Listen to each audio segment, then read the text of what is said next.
नमस्कार साथियों, निदान क्लासेस पर आपका स्वागत है। मैं आपका दोस्त नागेश गहलोत आपके सामने उपस्थित हुआ हूँ बाल विकास एवं शिक्षा शास्त्र से संबंधित कुछ महत्वपूर्ण प्रश्नों को लेकर।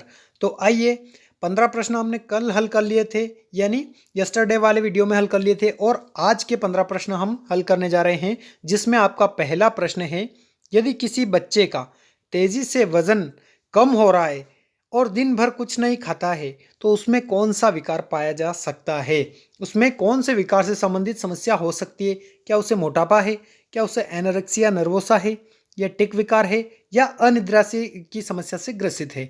तो देखिएगा, इस प्रकार के प्रश्न हमने पहले भी हल कर लिए हैं, जिसमें देखिएगा, अगर किसी बच्चे को भूख नहीं लग रही है और वो मतलब दिनों दिन कमज़ोर होता जा रहा है और वो स्वयं के बारे में एक भ्रम पाल लेता है कि वो मोटा होता जा रहा है, तो वो एनोरेक्सिया नर्वोसा से ग्रसित बालक माना जाएगा। मतलब ये एक मनोवैज्ञानिक रोग है, यानी एक मनोवैज्ञानिक विकार है, जिसमें बालक को यह महसूस होता है कि वो दिनों दिन मोटा होता जा रहा है और उससे मतलब भूख नहीं लगती है, में मतलब वो भूख नहीं लगती है, और उसको क्या हो जाता है कि वो उसे आभास प्रतीत होता है कि वो मोटा होता जा रहा है, परंतु वो और दिनों दिन कुछ नहीं खा रहा है और उसका वजन कम होता जा रहा है। तो वो किससे संबंधित है? एनोरेक्सिया नर्वोसा की समस्या से पीड़ित है। अगला प्रश्न है कि नव फ्रायडवादी, एक नव फ्रायडवादियन जिसके द्वारा बाल विकास पर दिए गए विचारों का बड़ा प्रभाव था, वे रिक्त स्थान थे। एक नव फ्रायडवादी, देखिएगा, बहुत सारे नव फ्रायडवादी हुए हैं, 3-4 नव फ्रायडवादी हुए हैं। नव फ्रायडवादी उन्हें कहा जाता है जिन्होंने फ्रायड के सिद्धांतों को आगे बढ़ाया। पहली बात तो ये। अब हम इनके ऑप्शन की चर्चा करते हैं। पहला ऑप्शन है आपका एरिक एरिक्सन, दूसरा है जिन पियाजे, तीसरा है कार्ल रोजर्स, और चौथा ऑप्शन है कार्ल जुंग या कार्ल युंग। तो देखिएगा, एक बार और प्रश्न को पढ़ते हैं। एक नव फ्रायडवादियन जिसके द्वारा बाल विकास पर दिए गए विचारों का बड़ा प्रभाव था। नव फ्रायडवादी जिसके द्वारा बाल विकास का एक सिद्धांत दिया गया, तो उसके विचार बाल विकास के सिद्धांत पर बड़ा प्रभाव था। कौन थे वो? तो वो थे एरिक एरिक्सन। एरिक एरिक्सन जो थे, इन्होंने मनोसामाजिक विकास का सिद्धांत दिया, जबकि फ्रायड थे, उन्होंने कौन सा सिद्धांत दिया? तो उन्होंने मनोविश्लेषणात्मक सिद्धांत दिया, और जो एरिक एरिक्सन है, इन्होंने मनोसामाजिक विकास का सिद्धांत। तो ये इन्होंने फ्रायड के सिद्धांत को आगे बढ़ाया और इन्होंने बाल विकास के क्षेत्र में मनोसामाजिक विकास का सिद्धांत प्रस्तुत किया, जो एरिक एरिक्सन के द्वारा प्रतिपादित किया गया था। एरिक एरिक्सन ने मतलब जीवन के अवधि को विभिन्न चरणों में बांटकर 8 चरण बताए इन्होंने। कितने? 8 चरणों में मानव जीवन को विभाजित किया है। मैंने कहीं ना कहीं पिछले वीडियो में इसका जिक्र किया हुआ है, आप पिछले वीडियो देख लीजिएगा। तो एरिक एरिक्सन जो थे वो एक नव फ्रायडवादी थे। हालांकि कार्ल जुंग ये भी नव फ्रायडवादी थे, ये भी नव फ्रायडवादी की श्रेणी में आते हैं। एडलर भी नव फ्रायडवादी की श्रेणी में आते हैं, परंतु कार्ल जुंग ने बाल विकास के क्षेत्र में किसका सिद्धांत दिया? तो उन्होंने व्यक्तित्व का सिद्धांत दिया था। उन्होंने व्यक्तित्व के 3 प्रकार बताए। कितने? कार्ल युंग ने, एक तो उन्होंने बताया कि अंतर्मुखी प्रकार के व्यक्ति होते हैं, एक होते हैं बहिर्मुखी प्रकार के व्यक्ति, और एक होते हैं, उन्होंने बताया कि उभयमुखी प्रकार के व्यक्तित्व के धनी होते हैं लोग। तो 3 प्रकार के व्यक्तित्व किसने बताए? कार्ल युंग ने। अगर जिन पियाजे की बात करें तो जिन पियाजे फ्रायडवादी नहीं थे, ये संज्ञानवादी थे। कार्ल रोजर्स भी फ्रायडवादी नहीं थे। तो नव फ्रायडवादी कौन थे? एरिक एरिक्सन, जिन्होंने किसका सिद्धांत दिया? बाल विकास के अंतर्गत उन्होंने मनोसामाजिक विकास का सिद्धांत प्रस्तुत किया। अगला प्रश्न है कि किसने पूर्णता और एकता का वर्णन करने के लिए, पूर्णता और एकता का वर्णन करने के लिए सबसे पहले आत्मसिद्धि शब्द का प्रयोग किया था? आत्मसिद्धि शब्द का प्रयोग, देखिएगा साथियों, आत्मसिद्धि शब्द का प्रयोग पहली बात तो किसने किया था? आत्मसिद्धि शब्द का प्रयोग तो देखिए, जो मैस्लो का, अब्राहम मैस्लो का जो अभिप्रेरणा का सिद्धांत है, अभिप्रेरणा के सिद्धांत के अंतर्गत अब्राहम मैस्लो के द्वारा आत्मसिद्धि शब्द का प्रयोग किया गया। इन्होंने आवश्यकता पदानुक्रम का सिद्धांत प्रस्तुत किया, जिस प्रकार से इन्होंने पिरामिड के आकार की एक आकृति बनाई, और उन्होंने बताया कि सबसे पहले जो होती है व्यक्ति की किसकी आवश्यकता होती है? व्यक्ति की आवश्यकता होती है शारीरिक आवश्यकता, और एक होती है शारीरिक यानी सुरक्षा की आवश्यकता, दूसरी आवश्यकता सुरक्षा की, तीसरी होती है समाज की आवश्यकता, और जो चौथी आवश्यकता बताई इन्होंने सम्मान की आवश्यकता, और जो 5वीं आवश्यकता थी वो थी आत्मसिद्धि की आवश्यकता। कि कौन सी आवश्यकता? आत्मसिद्धि की आवश्यकता। और जो चौथी आवश्यकता थी वो कौन सी थी? सम्मान की आवश्यकता। तीसरी आवश्यकता थी वो समाज की, दूसरी सुरक्षा की, और पहली जो सबसे न्यूनतम आवश्यकता थी वो थी जैविकीय या शारीरिक आवश्यकता। तो अगर हम बात करें कि अब्राहम मेस्लो की, तो अब्राहम मेस्लो ने आवश्यकता पदानुक्रम का सिद्धांत प्रस्तुत किया और एक पिरामिड टाइप आकृति बनाई, और उसमें कहा उन्होंने कि व्यक्ति जो है अपने संपूर्ण जीवन में 5 प्रकार की आवश्यकताएं लेके जन्म लेता है, जिसमें उन्होंने शारीरिक आवश्यकता, पहली जो सबसे निम्न स्तर की आवश्यकता बताई व्यक्ति की, वो बताई शारीरिक आवश्यकता, जैसे कि भूख, प्यास वगैरह, ये व्यक्ति की शारीरिक यानी दैहिक आवश्यकता होती है। तो उन्होंने भूख, प्यास को, नींद को, ये जो है ये शारीरिक आवश्यकता। दूसरी सुरक्षा की आवश्यकता, यदि व्यक्ति समाज में जन्म लेगा तो उसे सुरक्षित रहने की आवश्यकता होगी, जैसे कि वो घर में रहेगा, ठंड से बचने के लिए घर में रहेगा, और इस प्रकार की सुरक्षा उसे चाहिए होती है, जैसे कि आतंकवाद से सुरक्षा, मकान बनाने की आवश्यकता, कानून की आवश्यकता, ये सब उसकी आवश्यकताएं कौन सी होती है? तो सुरक्षा की आवश्यकता। तीसरी जो होगी उसकी, वो समूह या समाज की आवश्यकता, मतलब समाज में रहना चाहेगा वो, और समाज में चौथी जो होगी वो उसकी सम्मान की आवश्यकता, मतलब सम्मान पाने की इच्छुक रहेगा व्यक्ति। अगर ये तीनों आवश्यकताएं उसकी पूरी हो गई तो चौथी आवश्यकता कौन सी हो जाएगी उसकी? सम्मान पाने की। और अगर सम्मान उसे मिल गया समाज में तो उसके बाद व्यक्ति को आत्मसिद्धि, मतलब स्वयं को सिद्ध, यानी एक अच्छा पुरुष, नैतिकता, अपने स्वयं की नैतिकता के द्वारा वो दूसरों को उपदेश देना शुरू कर देगा। तो ये आत्मसिद्धि की आवश्यकता अब्राहम मेस्लो ने बताई है। तो हमारे प्रश्न में भी यही पूछा गया है, किसने पूर्णता और एकता का वर्णन करने के लिए सबसे पहले आत्मसिद्धि शब्द का प्रयोग किया? तो वो थे अब्राहम मेस्लो, जिन्होंने आत्मसिद्धि शब्द का प्रयोग सबसे पहले अपने सिद्धांत में किया था, और ये इनकी आखिरी अवस्था है। तो इस प्रकार से अब्राहम मेस्लो जो थे, इन्होंने कौन से मानवतावादी सिद्धांत प्रस्तुत किए हैं। अगला प्रश्न है, बच्चों के मानसिक स्वास्थ्य में SLD, कौन से? SLD शब्द का अर्थ है, बच्चों के मानसिक स्वास्थ्य में SLD शब्द का क्या अर्थ है? Self learning direction, special learning direction, या फिर स्पेसिफिक लर्निंग डिसऑर्डर, या फिर अगला है सिम्टम ऑफ लर्निंग डिसऑर्डर। तो SLD का अर्थ क्या हो जाएगा? स्पेसिफिक लर्निंग डिसऑर्डर, मतलब जो अधिगमता से संबंधित अक्षमता पाई जाती है बालक में, उसका एक प्रकार है SLD। कौन सा? SLD, जिसको हम क्या बोल सकते हैं? Specific learning disorder. तो इस प्रकार से किसी प्रश्न में आपको फुल फॉर्म से संबंधित भी पूछे जा सकते हैं, तो ये ध्यान में रखिएगा। अगला प्रश्न है, संपूर्ण के रूप में, देखिए बड़ा प्रश्न आ जाए और लंबा प्रश्न आ जाए तो उसमें घबराना नहीं है, बस उसमें से हमें 2-4 शब्द पहचानने। तो पहला तो हमने पहचान लिया संपूर्ण। संपूर्ण का अर्थ आपको पता हो तो संपूर्ण का अर्थ होता है गेस्टाल्ट। संपूर्ण का अर्थ क्या होता है? गेस्टाल्ट। तो संपूर्ण के रूप में एक स्थिति की धारणा अपने हिस्सों के सभी रूप बेहतर समझ देती है। और अंतर्दृष्टि, देखिएगा दूसरा शब्द हमारे समझ में आ रहा है, अंतर्दृष्टि। ठीक है, एक तो हमने पहचान लिया संपूर्ण, दूसरा है अंतर्दृष्टि की घटना को संभव बनाती है। अधिगम की किस विधा के आधार माना जाता है? तो हमें संपूर्ण मतलब गेस्टाल्टवाद की बात हो रही है, यहाँ पर संज्ञानवाद की बात नहीं हो रही है, व्यवहारवाद की बात नहीं हो रही है, किसकी बात हो रही है? संपूर्ण यानी गेस्टाल्टवाद। गेस्टाल्टवाद का अर्थ ही यही होता है संपूर्णाकार, पूर्णाकार। तो इसमें संपूर्ण शब्द पहचान में आ गया। और एक और हमारे शब्द पहचान में आया, अंतर्दृष्टि, मतलब सूझ या अंतर्दृष्टि के सिद्धांत की बात हो रही है। तो सूझ या अंतर्दृष्टि का सिद्धांत किसने प्रस्तुत किया है? अंतर्दृष्टि के माध्यम से। तो सूझ या अंतर्दृष्टि का सिद्धांत आपको पता हो तो कोहलर के द्वारा प्रस्तुत किया गया है, और उन्होंने चिंपैंजी के ऊपर अपना प्रयोग किया था। तो यहाँ पर प्रश्न का सीधा सा आंसर हो जाएगा, अंतर्दृष्टि के माध्यम से अधिगम। ये गेस्टाल्टवादी जो थे ये पूर्णाकार मानते थे, संपूर्ण मानते थे गेस्टाल्ट को। ठीक है, गेस्टाल्ट शब्द का अर्थ क्या लगाया था इन्होंने? संपूर्णाकार। तो संपूर्ण और अंतर्दृष्टि, ये शब्द अंतर्दृष्टि यानी सूझ के सिद्धांत के अंतर्गत आते हैं। अगर हम बात करें गेस्टाल्टवादी कौन कौन थे, तो कर्ट लेविन, कर्ट कोफका और एक और कोहलर, ये जो थे गेस्टाल्टवाद के अंतर्गत आते थे। तो अंतर्दृष्टि और सूझ का सिद्धांत किसने प्रस्तुत किया? तो वो थे कोहलर, जिन्होंने चिंपैंजी यानी वन मानुष पर अपना प्रयोग किया था।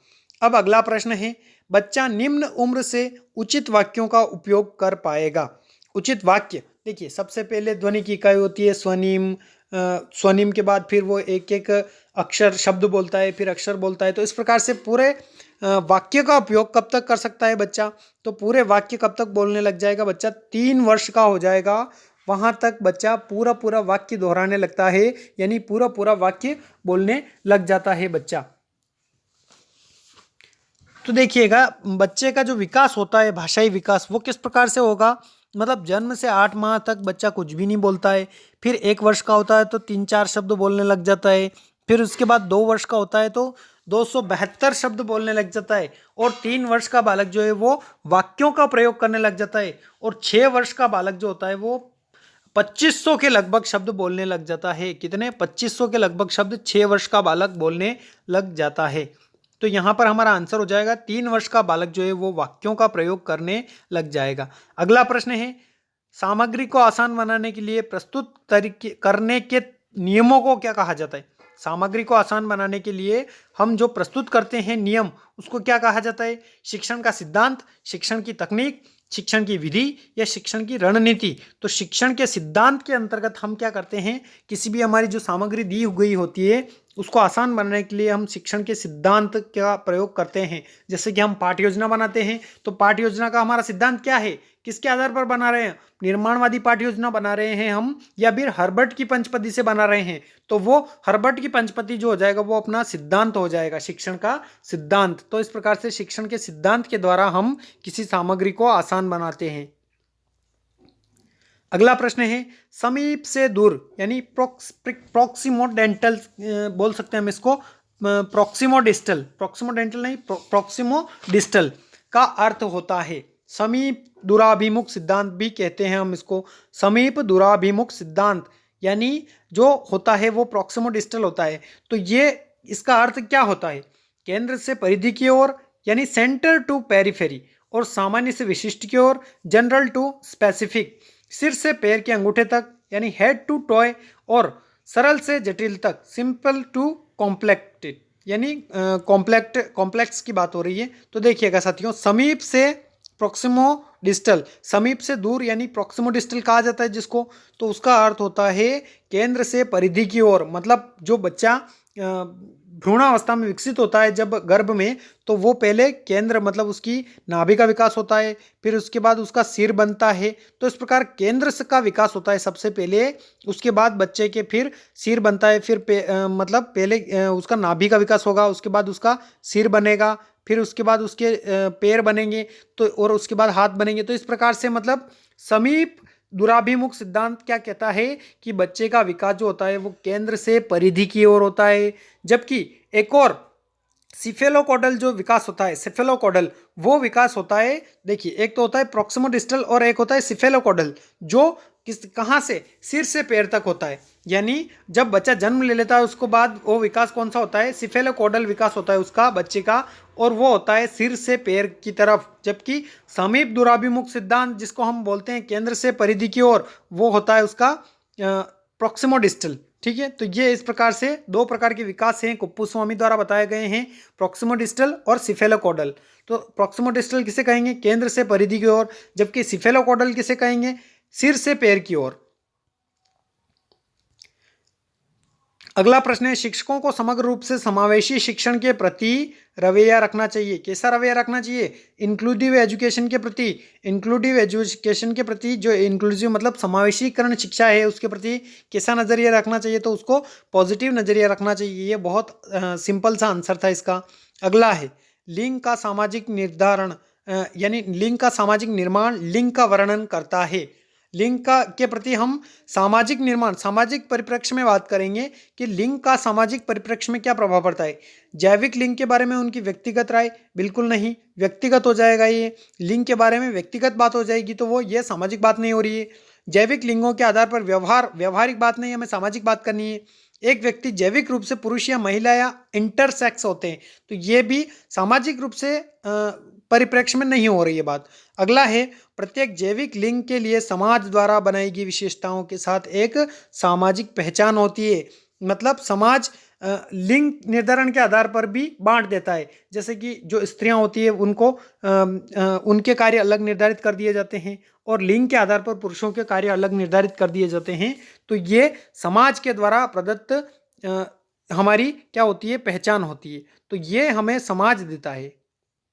अगला है शैक्षिक प्रक्रिया के 3 घटक क्या हैं? तो देखिए, शैक्षिक प्रक्रिया के 3 घटक यानी हमारे शिक्षा शास्त्र से प्रश्न पूछा गया है ये। एक तो होता है शिक्षक, एक होता है छात्र और एक होती है शिक्षण की विधियाँ, जिसको हम शिक्षा भी बोल सकते हैं और शिक्षण की विधियाँ भी बोल सकते हैं। तो यहाँ पर तो हमारा टीचर होता है और यहाँ पर स्टूडेंट होता है और यहाँ पर उनकी शिक्षण की विधियाँ यानी मेथड होती है। तो ये 3 प्रकार का जो शैक्षिक प्रक्रिया के घटक बताए हैं वो जॉन डीवी के द्वारा बताए गए हैं। किसके द्वारा? जॉन डीवी जो थे उन्होंने शिक्षण प्रक्रिया के 3 घटक बताए हैं। कौन कौन से? एक तो टीचर होता है जो पढ़ाता है और एक स्टूडेंट होता है, स्टूडेंट मतलब छात्र। तो शिक्षण प्रक्रिया के अंतर्गत 3 घटक बताए जाते हैं जॉन डीवी के द्वारा। पहला होता है वो टीचर होता है, दूसरा होता है स्टूडेंट होता है और उसमें वो कौन सी शिक्षण विधियों का प्रयोग कर रहा है, ये शिक्षण विधियां भी महत्वपूर्ण होती है। तो शिक्षण प्रक्रिया के 3 घटक किसने बताए? तो डीवी महोदय द्वारा, जॉन डीवी जो थे उन्होंने शिक्षण प्रक्रिया के 3 घटक बताए हैं। कौन कौन से? तो पहला घटक है टीचर, दूसरा है यानी शिक्षक, टीचर यानी शिक्षक, दूसरा है छात्र यानी स्टूडेंट और शिक्षा यानी शिक्षा की प्रक्रिया और मेथड जिसको हम बोल सकते हैं शिक्षण विधियां। तो शिक्षा के 3 घटक होते हैं टीचर, स्टूडेंट और मेथड यानी शिक्षक, छात्र और शिक्षा की विधियां। तो ये हमारा फर्स्ट ऑप्शन जो है सही हो जाएगा। शैक्षिक प्रक्रिया के 3 घटक किसने बताए हैं? तो जॉन डीवी के द्वारा बताए गए हैं। अगला प्रश्न है, एक शिक्षक जो अपने छात्र को निजी ट्यूशन लेने के लिए दबाव डालता है या डालती है, निम्नलिखित में से उसमें व्यावसायिक नैतिकता के किस संहिता की कमी है? क्या उसमें, यदि कोई शिक्षक या शिक्षिका अपने छात्रों को निजी ट्यूशन के लिए प्रोत्साहित करती है तो उसमें छात्रों के प्रति अभिवृत्ति होगी, सहकर्मियों के प्रति अभिवृत्ति होगी, समाज के प्रति अभिवृत्ति होगी या फिर व्यवसाय के प्रति अभिवृत्ति होगी? तो उसमें कमी किसकी होगी? व्यवसाय के प्रति अभिवृत्ति की उस शिक्षक या शिक्षिका में कमी होगी। क्योंकि यदि आप पढ़ा रहे हो और बच्चों को फिर निजी ट्यूशन देनी पड़ जाए तो आपके पढ़ाने का औचित्य क्या रह जाएगा? आप क्या पढ़ा रहे हो फिर? निजी ट्यूशन अगर छात्र करवाएगा तो आप क्या पढ़ा रहे हो फिर? तो ये व्यवसाय के प्रति अभिवृत्ति की उसमें कमी होगी शिक्षक में। अगला प्रश्न कैंसल्ड किया हुआ है परंतु प्रश्न समझा देता हूं आपको कि मेसो सिस्टम और वर्णित किया और माइक्रो सिस्टम। तो ये यूरी जो ब्रॉनफ्रेंड ब्रेनर थे, यूरी ब्रॉनफ्रेंड ब्रेनर एक रशिया के मनोवैज्ञानिक थे जिन्होंने बाल विकास को किसके वातावरण के परिप्रेक्ष्य में माना है। और इन्होंने कौन सा सिद्धांत दिया है? तो इन्होंने मतलब एक तो माइक्रो सिस्टम और इन्होंने 5 प्रकार के मंडल बताए हैं। तो इन्होंने वातावरण के परिप्रेक्ष्य में बालक का विकास का अध्ययन किया है। अगला 29वां प्रश्न देखते हैं, कोहलबर्ग के सिद्धांत से संबंधित हैं। तो कोहलबर्ग थे, इन्होंने कौन सा सिद्धांत प्रस्तुत किया था? कोहलबर्ग ने कौन सा सिद्धांत प्रस्तुत किया था? तो कोहलबर्ग ने नैतिकता का किया, धारणा का किया, अनुभूति का किया या फिर रुचि का? तो सिंपल सा आंसर हमारा हो जाएगा कि मॉरलिटी यानी जो बच्चे का नैतिक विकास जो होता है उससे संबंधित अगर किसी ने विकास किया है, सिद्धांत प्रस्तुत किया है तो वो किसने किया है? वो किया है कोहलबर्ग ने। या फिर कोहलबर्ग ने नैतिकता के विकास से संबंधित सिद्धांत दिया है। जिन्होंने अगर हम कोहलबर्ग की बात करें तो उन्होंने 3 प्रकार की अवस्थाएं बताई हैं। 3 प्रकार की अवस्थाएं बताई हैं जिसमें हम पहले पूर्व नैतिक अवस्था यानी जन्म से 2 वर्ष तक, स्वकेंद्रित अवस्था यानी हम बोल सकते हैं जिसको कि नैतिक अवस्था, और तीसरी होती है परंपराओं को धारण करने की अवस्था।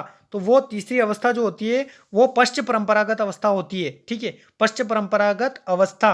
और पहली होती है पूर्व पारंपरिक अवस्था जो कब तक चलती है? 0 से 2 वर्ष तक चलती है। दूसरी होती है पारंपरिक अवस्था, ये 13 वर्ष तक चलती है। और तीसरी जो होती है वो होती है कौन सी आपकी? वो हो जाएगी पोस्ट कन्वेंशनल यानी पश्चिम उत्तर पारंपरिक अवस्था। जो 13 वर्ष के बाद की अवस्था होती है वो पश्चिम पारंपरिक अवस्था के अंतर्गत आता है। तो यहाँ पर हमारा नैतिकता आंसर सही हो जाएगा। अगला प्रश्न है,